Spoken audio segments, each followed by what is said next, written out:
Greetings, friends and strangers alike. Welcome, one and all. I am ForeverTheElf, and I've been playing Pokemon since the very first generation, so I'm no stranger to the Pokemon world.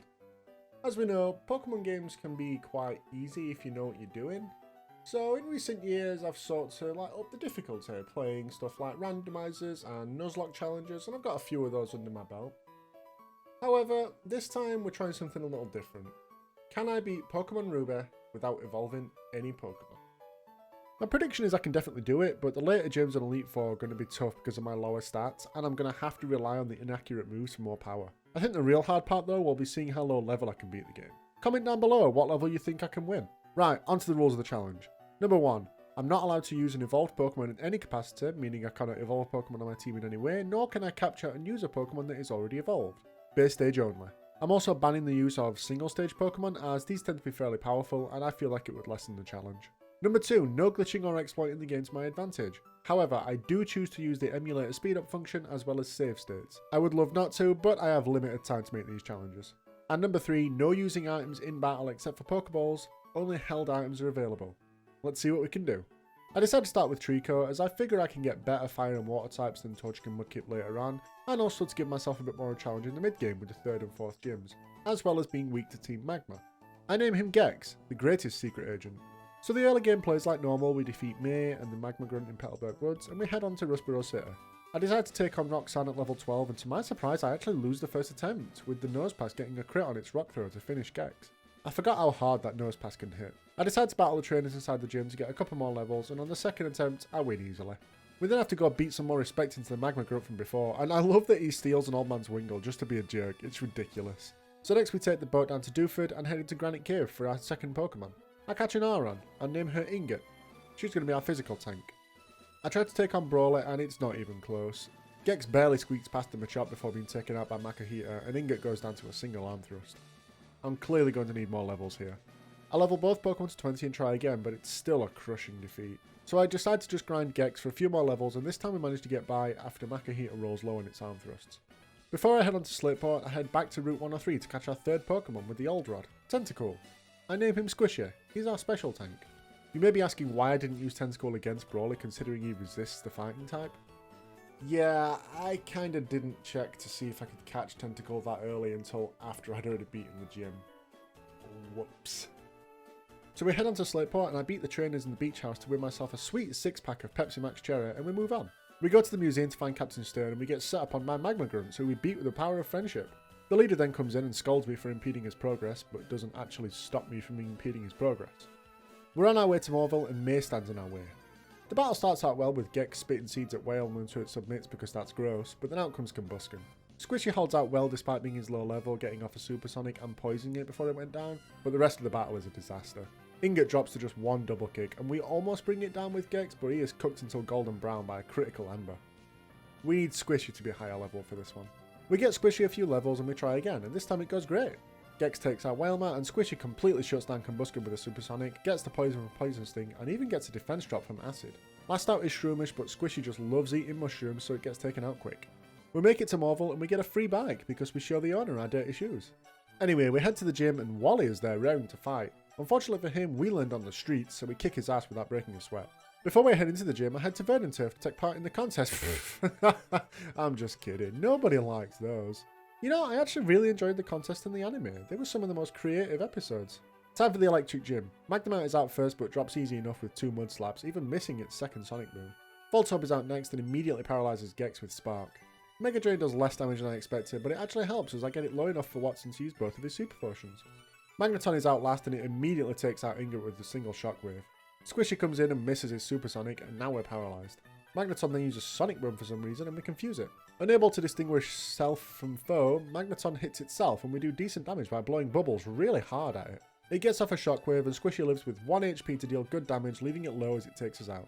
Gex comes out and Mega Drain does almost nothing. Thankfully it goes for Supersonic instead of hitting me again, but Gex knows himself too well and breaks through it to hit another Mega Drain. He then doesn't know himself too well and hits himself, as another Sonic Boom brings us to only 6 HP. In true anime style, Gex breaks through his confusion to deliver the knockout with a critical quick attack. I cannot believe I beat Watson in one try with this team. Heading up to Falaba Town, we catch ourselves a Numel on Route 12. We name him Plusher because he looks all cuddly. I figure his fire and ground typing will serve us well later on. I then take 16 naps because this nice old lady asked me to, and I move on. After skipping through Falaba because they don't have a McDonald's, we head on to Meteor Falls, where there is a party full of people, and I forgot to bring the hors d'oeuvres. Team Aqua then come in and ruin all the fun by chasing off the partygoers, leaving me to do all the tidying up. Wow, I originally wrote in the script that we beat Team Magma here. I forgot, you only battle them here in the remakes. Huh. So I make my way back down and around the map to get to Mount Chimney. We battle through the underlings and challenge Maxer. His Mount Yenna is out first, and he and Ingot take turns blinding each other because this is no DQ match. He then switches into Camerot mid-fight, so I switch into Gex expecting to soak a ground attack. He calls me pretty well though and goes for Ember, hitting Gex hard. He then forgets about fire for some reason and proceeds to just tackle me while I use Mega Drain. Just when Gex is about to claim an underdog victory, however, Maxer remembers what fire is and knocks me out with Ember. Squishy revenge kills. Martiana is back out and Ingot never forgets the face she saw 2 minutes ago, and the exchange blows until Ingot actually falls due to being flinched by Bite. I think I'd be pretty taken aback too if someone bit Steel. Squishy comes out for the revenge kill again, and last out is Golbat. It doesn't last too long against Squishy's bubbles, however. After Maxie runs off swearing his revenge, we rest easy in the knowledge that we avenged Avatar Roku by stopping this volcano from erupting. Next we make our way down to Lava Ridge to challenge the Flannery. I guess I originally wrote the Fire Gym here and decided to change it. Both of our Slugma go down to a single Bubble Beam from Squishy, and out comes our Torkoal. Bubble Beam does a little under half health, but a Body Slam from Torkoal paralyzes Squishy. Torkoal then outspeeds me to put Squishy down for the 3 count with a second Body Slam. Plushie then tags in and hits the massive magnitude 10 for the knockout. Very easy fight. We then head to the desert and take the Claw Fossil. I know if I didn't say what... Oh wait, that's not my joke. We do take the Claw Fossil for a reason, however, is it's going to be our next Pokemon. We head back to Rustboro to revive Anorith. We name him Feather. He's going to be a great fast attacker for us for sure. Time to take on our dad. I lead off with Ingot as he leads with his first slacking. He yawns at me, so I decide to switch out. I bring in Plushie before he gets crushed into dust from a single facade, so I throw Ingot back in and he get off a Mud Slap and 2 Iron Defences before he can put me to sleep with Yawn. But after buffing my defense so much, I'm feeling pretty confident. This is when the AI gets stupid, however. Norman thinks the best move to use against a sleeping opponent is a sleep attack. And he keeps doing this throughout the entire fight. I just keep waking up and getting off Metal Claws and he puts me back to sleep. It's an endless cycle. A really stupid endless cycle. Eventually I whittle him down to low health, but he uses a Hyper Potion. I keep up the strategy of using Metal Claw to hope for attack boosts, and he keeps up the strategy of yawning so much I think he'd been up all night grinding in World of Warcraft. Eventually I bring him down and out comes the second slacking, but this one's an even easier fight because all he does is try for Focus Punch, which I can shut down by throwing 100% accurate Mud Slaps, then using Metal Claw in his loafing turns for hope for attack boosts. This strategy works out great as we slowly nickel and dime him down, and he uses his second potion, but I bring him down again, quicker this time due to the attack boosts. Last out is his Vigoroth, and I use my shiny new toy Iron Tail, and of course it misses.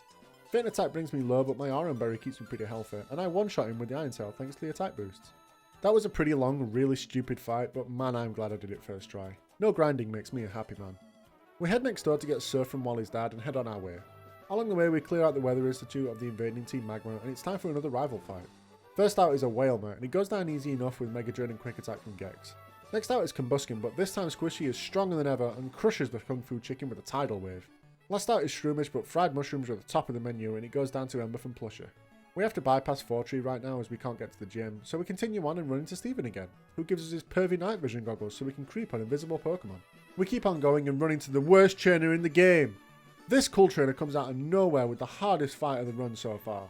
She has a Milotic, a very powerful and tanky Pokemon for this point in the game, and it does recover, and due to the rain happening on the route, it gets powered up water pulses. It takes out my entire team like they're nothing. This fight was harder than Norman. We're going to avoid her like the coward we are. Once we pass the raining route, it's time to catch our final Pokemon. I head to Route 121 and catch ourselves a Duskull and name her Temperance, because we watched through Bones recently. I figure our team is well rounded at this point, and Duskull has great defences, as well as some nice status moves to throw around and shut opponents down. With our team complete, I decide to take on the 6th gym to see how we match up. It does not go well. We take down Swellow easily in North, even though it was using double team, but it uses Endeavour as it goes down to leave Ingot low, and Altaria is out. Ingot actually survives an Earthquake, but is too low to do any real damage. Temperance barely does any damage before going down, same with Feather. The rest of the battle is a one-shot sweep after Altaria gets off a Dragon Dance. We're going to need to get stronger to take down that Altaria for sure. So I go around cleaning up all the trainers on the southern water routes now that we have Surf, and we gain a few levels. I used the Rock Tomb TM I got all the way back in Rustboro on Ingot. It could be useful for Feather, but he gets rock moves as part of his level up, whereas Ingot doesn't. I take another crack at Winona, but her Swellow is more irritating than sand-filled underwear, and it loves to use double team to dodge everything I do. After a few tries though, I get this run. I set up 3 Iron Defences with Ingot so that I can survive the Altaria, while Naruto here goes for his Shadow Clone Jutsu. I then go on the offensive and eventually hit to bring it low, but not low enough to force a potion, and it uses Endeavour. I had the foresight to hook up a citrus berry though, so our health is okay, and we take the swallow down. Next out is Altaria, and I get off a strong rock tomb while it sets up with Dragon Dance. I survive an earthquake thanks to the iron defences, and another rock tomb just isn't enough to knock it out, and she potions. I had hoped all of the rock tombs meant that I could outspeed to finish it off, but Ingot is about as fast as a beached whale, and Altaria finishes me off. Feather comes out for the revenge kill, and the big threat goes down. Next out is Pelipper, and remember when I said Swallow was annoying? Yeah, this thing is worse. I don't have an electric move and Ingot is dead, so I can't hit this thing super effectively. I try to shut it down with Temperance using Confuse Ray and Disable on its water gun so that I can safely switch into Feather, but it takes far too long due to hitting itself while using Protect. Finally I get the Disable off and send in Feather, but I barely do any damage with Scratch. Well, back to Temperance I guess to have the longest battle ever. I decide to just hit it with Astonish, and I'm doing surprisingly okay damage. She uses her final potion and we whittle it down bit by bit. Outlast is Skarmory, and Plushie is doing decent damage with Ember, but a sand attack means I miss the killing blow, and Squishy has to come out to finish it off. That wasn't a particularly tough fight, but it was very annoying due to all the double teaming and protecting going on. With that done, we move on to Mount Pyre to follow the tracks of Team Magma. We get to the peak to interrupt Maxi giving a Hamlet audition, and he gets upset and steals a giant gumball. This nice old lady gives us another giant gumball though, and we go on our way. Before we chase them down, I decide to do the optional rival fight in Lily Cove. Swallow's out first and it goes horribly. It uses double team a few times so Ingot isn't hitting it. I get off a rock tomb and almost kill it, but it uses Endeavour to bring me down to just 5 HP. A few more misses and Ingot goes down. Feather comes in to finish it off and Whelmer is out. 2 Mega Drains and it's done. Combuskin is next, but some sick surfing skills from Squishy bring it down in a single hit. Shroomish is out last and I forget Squishy doesn't actually have acid anymore so he almost dies, but Plushie finishes it with an Ember. Apart from the Swallow, that was a very easy fight. May is a very underwhelming rival in these games. After a bit of globetrotting, we storm the Magma base. As you'd expect, it's easier than beating a baby at basketball, except for Tabitha's mighty Enna. He uses Swagger, and Ingot hits herself 3 times in a row to go down. It then uses Swagger on Feather, who hits himself twice in a row, before we finally take it down because he was trying to BM me by not attacking. We set out across the ocean to Moss Deep and head to the gym. I decide to give it a try at my current level, but oh man are we not ready for this. They wipe the floor with me like they're Mewtwo in the first Pokemon movie. We need to get stronger. I go around the ocean and clean up all of the trainers and try again at level 40. I open by using Confuse Ray on both of them with Temperance, while Ingot misses Iron Tail twice in a row.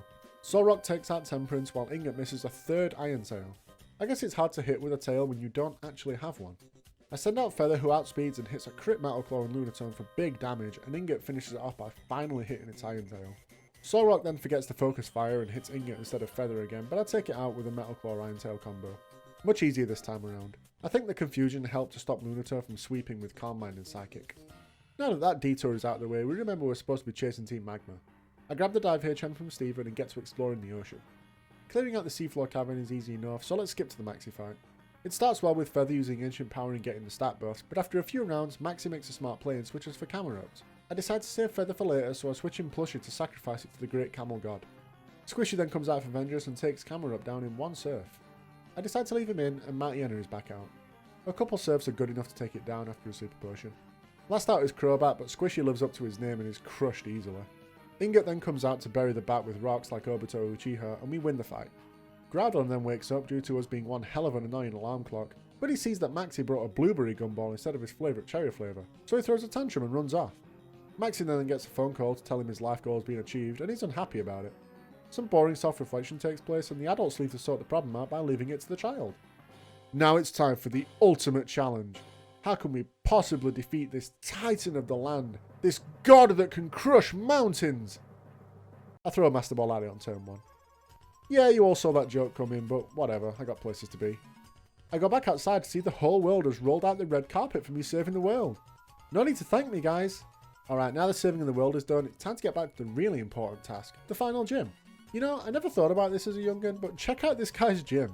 All of his trainers are his adoring fangirls, but instead of them like watching from the stands or something, they're all buried under ice in his basement.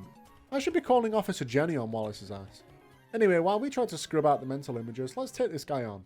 It starts out great with Gex doing big damage to Love Disc while she uses Attract. Gex doesn't care about the sexy fish though and takes it down. My good luck runs out before it got going as Celio is out next and its Aurora Beam hurts a lot. It takes out Gex and Squishy is out, but his Giga Drains aren't doing nearly as much as I hoped. Squishy then gets body slammed into oblivion and Feather finishes Celio off. Seeking is out next and it sets up Rain Dance while I whittle it down with Ancient Power. One Water Pulse almost takes us out as we finish it off, but Milotic is out, and it's brutally obvious I don't stand a chance against this thing. Feather goes down, as does Temperance to a crit Ice Beam. He then sweeps through my team like Bastion to get a sweet 4k for play of the game. I level up my guys for a couple of levels, and I decide to grab the Solar Beam TM from the Safari Zone. I teach it to Gex and teach Sunnyday to Plushie. I'm hoping this strategy bears fruit, because I love fruit. We try the Wallace fight again, and after a failed attempt at the Sunnyday Solar Beam maneuver, I make a discovery. Milotic hardly does any damage to Squishy. So I decide to teach him the Toxic TM and try again. I start with Plushie trying for Sunnyday, but Lovedix one-shots us with Water Pulse. That's what I get for bringing a fire Pokemon to a water gym. Oh well, I send in Gex and one-shot it with Giga Drain. Next out is Celio, so I switch him to Feather. He hits great damage with his Ancient Power, while Celio also does big damage to others with Water Pulse. Another Ancient Power and the outstanding Mustache goes down. Next out is the King of the Sea, Poseidon himself. I switch back to Gex and go for a Solar Beam, as I know he likes to lead with Rain Dance. Surprisingly, I don't one-shot him with this. A Giga Drain is enough to put him down afterwards, and next out is Milotic. But he's activated my Trap card. I send him Squishy to show him a real Water type master, and use Toxic. He does decent damage to me with his Water Pulses thanks to the Rain Dance from earlier, but I'm not too worried about it as I have Giga Drain to keep my health up. He confuses me however, and I hit myself twice in a row, and an Ice Beam leaves me on just 4 HP. Thankfully I snap out of confusion and heal up just enough so that his next attack can't take me out. For some reason his Twister does around the same damage of his Ice Beam and Stab Water Pulse, even though it's only half the power. That's strange. What's not strange is this Toxic strategy working great. He starts using Recover to stall the fight, but that's great for me as Toxic's just building up real nice. It goes down and last out is Whiscash. Giga Drain does nice damage, but an Earthquake obviously takes us out. Gex is out to show us the power of a Stab Giga Drain and we win the fight. I was putting high hopes on the Sunnyday Solar Beam combo, but it turns out the winning hand in a water gym is to bring a water Pokemon. Wallace should be ashamed. Now that I've beaten all the gyms, I make my way through Victory Road, and imagine my surprise playing with this for the first time as a wee 13-year-old when Wally shows up for the final rival fight instead of me. Now imagine I've played this game too many times to count, and I'm not surprised at all. I actually kinda like Wally as the surprise rival fight here.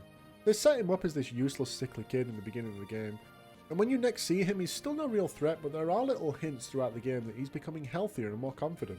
So to have him come out of nowhere with a strong team at the end is a move that I think is really great. Anyway, the fight goes pretty well, with none of the team posing a real threat until God of War, who takes out Temperance easily after the Calm Mind, then takes out Inga even though she resists Psychic because of a second Calm Mind. Thankfully I have Gex on hand to outspeed with Quick Attack to finish him. If I didn't outspeed it, I think I could have been looking at a sweep that a janitor would have been proud of. Alright, to quote Benadryl Cucumber, we're in the end game now. After a bit of grinding, I decide to give the Elite Four a shot at level 50. I start out with Feather to use his Brick Break, and I give him a Black Belt to boost his power. Martiana is out first and he has Intimidate, so my Brick Break does less than half. I go for Ancient Power so I don't leave him in red health, and we actually get the stat boost, so another Brick Break finishes it. Sharpedo comes out next and I know Feather can't take a Surf well, so I switch to Gex. Giga Drain does massive damage but he heals. I go for Quick Attack to knock him down a little so that another Giga Drain does the job, after he confuses me and almost takes me out with Slash. He sends out his Ace Absol next and we go back to Feather and we outspeed, so 2 Brick Breaks get the job done easy. Cacturn and Shiftry are nothing to speak of. I send out Plushie and he just one-shots them both with a Flamethrower and Overheat respectively. Easy fight, but then my guys are a little over-leveled for this guy. I have a feeling our good run is about to come to a screeching halt though. On to Phoebe, and remember a few seconds ago when I said our good run is going to come to an end? Well, I should take up a career in fortune telling because I didn't stand a chance. It took far too long to take down her first Dusclops due to bad confusion luck, and by that point it's too late. I only managed to take out 3 of her Pokemon before I blacked out. Only a couple of tries later, however, I get this run. I start with Squishy and Toxic the first Dusclops. She confuses me then uses Curse, so I switch out to save Squishy for later, and Ingot comes in. She full restores, but 2 Iron Tails and an Earthquake take her down. She then sends out Dusclops 2.0 and I switch for Temperance. She takes the Future Sight from earlier, but she's just here to sacrifice her life to put a terrible curse on the enemy, which she does with flying colours. Good job! Ingot is back out and I use Iron Defense against the Earthquake I know is coming. She plays me like a fiddle though and uses Confuse Ray instead. Some more bad confusion luck later and Ingot goes down, but Temperance is laughing from beyond the grave as Curse takes out Dusclops 2 Electric Boogaloo. Plushie goes down after failing to take out Bayonet, but Feather comes out to finish the job. Sableye is out and we get lucky with a crit Ancient Power to take her out. Outlast is Bayonet reloaded and takes Feather out. Out comes Squishy and he hoses down Bayonet for the win. It's an interesting fight. The mix of slow bulky Dusclops and the faster hard hitting Bayonet make for a formidable team. Next up is Glacier and I am scared of her Wall Rain. I give Feather the Hardstone to boost his rock attacks as I think he will be the star player here. To my surprise, Glalie is faster and nails me with an Ice Cold Refreshment. another Ice Beam and I'm down. Ingot takes her down with Iron Tail, but out next is Surfer Bro Celio, and Ingot falls easily. Temperance also goes down to the Surfing Pikachu's fat cousin. Gex comes out and 2 Giga Drains put it down. Celio Part 2 is here though to take me down with a single Blizzard. I send Squishy out to be a toxic teammate, but Celio hits me with the power of love. A whole bunch of missing and not attacking due to love later, we take it down. I then send in Plushie to melt this floating hockey mask into nothing, but I make a stupid play by going for Sunny Day, as it's faster than me. For some reason though, he goes for Crunch, and I live with 1 HP. 1 overheat and it's done. Big bad evil guy Walrein is out now, but I'm just too hurt to take her down. I thought this fight was going to be a bit of a brick wall, and after a couple more failed attempts, I decided to use the rare candies I've completely forgot I had to boost everyone a couple levels. The power of sugar is our key to victory, however, as we now outspeed the first Glalie, and we get a stat boost from the ancient power. She puts up a light screen, but Feather breaks it down like when James Bond busts through that wall in Casino Royale. That was a great moment. We one-shot the first Celio, and the second just hangs on, but we get a second stat boost from ancient power. This is huge. She tries to stop us with the power of love again, but Feather's barbarian rage is just too much and he chops it in half. Out next is Walrein, and my heart dropped when it hung on with a sliver, but we thankfully survive its surf and she heals. 2 brick breaks bring down the beast. The last out is a second Glalie. It just hangs on after our brick break, but we in turn just hang on from its ice beam and we win the fight. I'll admit that fight was won to pure luck. Without those 2 stat boosts from ancient power, there was no way I could have taken down that Walrein. Last up for the Elite Four is Drake. Shelgon goes down easily enough to Ingot, and I thought I made a brilliant prediction play against the first Flygon. It knows Dig, so I Earthquake while it's underground for double damage, right? Well, it turns out that Levitate is still in effect even while underground, so my Earthquake fails. I didn't know that's a thing, and it is ridiculous. Ingot goes down and I bait a Dig with Squishy, then switch into Temperance to shut this Flygon down with Confuse Ray and Will-O-Wisp. King Flygon II comes out to kill me with Crunch, but Squishy takes him down with a Sing and Blizzard. I gave him the Nevermelt Ice for this fight to make sure Blizzard is powerful enough to become a huge games developer. Oh wait, that's the wrong Blizzard. Altaria is out and we miss Blizzard as he buffs himself with Dragon Dance. I get lucky with him missing his takedown and we just don't do enough to one-shot it. He does get off a takedown after a full restore, but recall damage brings him down too for a double down. Last out is Salamence and he sweeps through my remaining guys. That was agonizingly close, but I know we can win this fight with some better strategizing. After 5 more failed attempts, I get this run. I decided to start with Plushie against Shelgon as I figured out I need Ingot alive for later in the fight, and Plushie really can't do much in the fight beyond this point anyway. I praise the Sun to do massive damage with Overheat even though it's resisted. Unfortunately it takes me out with Dragon Claw. Sometimes it goes for Protect on the first turn while I put up the Sun. I just got unlucky there. Squishy revenge kills with Blizzard. Out next is the Dig Flygon, and just like before I use Temperance to make him nearly useless. Confuse Ray, then Will-O-Wisp, and then I use Curse to make sure he goes down, as Gex comes out to finish it off with Giga Drain, as well as the residual damage from Burn and Curse. The second Flygon comes out to turn me into nice crispy bacon, and we actually hang on with 3 HP to get off some damage before we go down. I send out Squishy to tell him to cool off, and he paralyzes me. Thankfully I break through and take him down. Altaria comes out and I switch for Feather. Instead of attacking me, he just shows off his dance moves, but we think they're lame and throw rocks at it. Last out is Salamence, and this is why we needed to save Ingot. We survive a flamethrower and hit a rock to him to bring his speed down. It takes us out, but now Feather can outspeed him. I use Ancient Power and don't take him out, I use Crunch for some reason instead of a stab move like Dragon Claw or Fly. He eats his berry to take himself out of heal range, and one last Ancient Power finishes the job. Man, that fight was really annoying, as I knew I could win, but I kept getting unlucky due to crits or being paralysed at the wrong moment. Fun fact, I actually beat him in the middle of the failed attempts, but I forgot to hit the record button before the fight. I almost wanted to quit for the night after that. Now it's time for the final fight against the champion Steven. Skarmory is out first and Plushie melts its face off with a sick guitar riff and an overheat. Squishy takes out Aggron with 1 Hydro Pump and Claydol is out. I use Temperance to do the shutdown combo of Confusion and Will-O-Wisp. I then switch for Gex and I go for a risky Solar Beam, but it pays off and takes it out.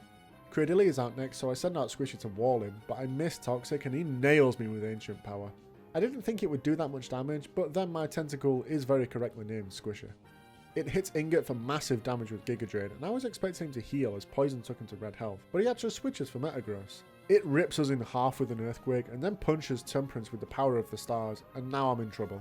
He proceeds to sweep the rest of my team, and we go down. I have a strategy to deal with that Metagross, but I need Temperance to survive a hit. After a few more failed runs, I get the sinking feeling that this fight is one I just can't win at my current level, even with good strategizing. I'm just not powerful enough.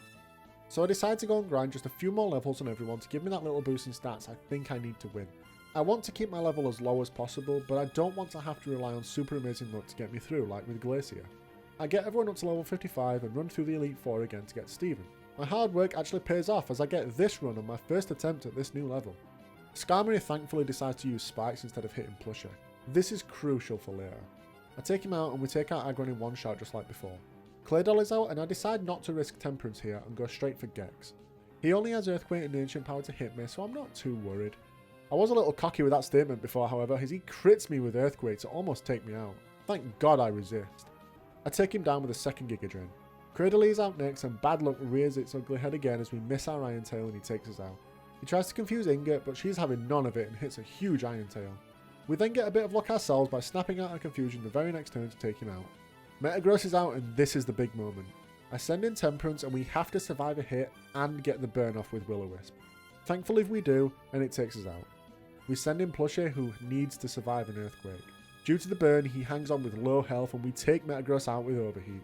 I don't think the crit was needed there, but this is why I needed that bit of a boost for Temperance to survive a hit. Last out is Armaldo, and I try to throw my hurt team members at him, hoping to do a little damage. Squishy does get off a Hydro Pump for huge damage, and we go down. Thank God he didn't get the stat boost from that Ancient Power. I send in Feather, and just like Ash Ketchum in the anime, he takes out his evolved form to win the fight and get us into the Hall of Fame. Man, that run was super fun. I know it's not the hardest challenge in the world to complete, but I've never played a Pokemon game this way before, so I figured I would start my challenge career with a slightly easier one. I've never actually used the ruling of not using any items in battle before, and it was really cool having to come up with different strategies and combos to win to compensate for my low power. I plan to do one of these challenge videos every 2 weeks. I would love to do one every week, but I have a job, and I also want to produce other content on the channel as well, so I don't want these challenge videos taking up all my time. I have a few ideas myself, but I would love any suggestions from you guys. I do plan to do challenge runs in other games, not just Pokemon, so put those ideas down in the comment section. If you enjoyed this video, please consider leaving a like and subscribing for more content. If you wish to check me out elsewhere, I stream over on Twitch 4 days a week. Please let me know that this video sent you, it's always nice to hear that. Also follow me on Twitter for various updates about streams and YouTube videos and anything else. And lastly, please feel free to join the Woodland Realm Discord server. All links are in the description. See you next time. Cheers.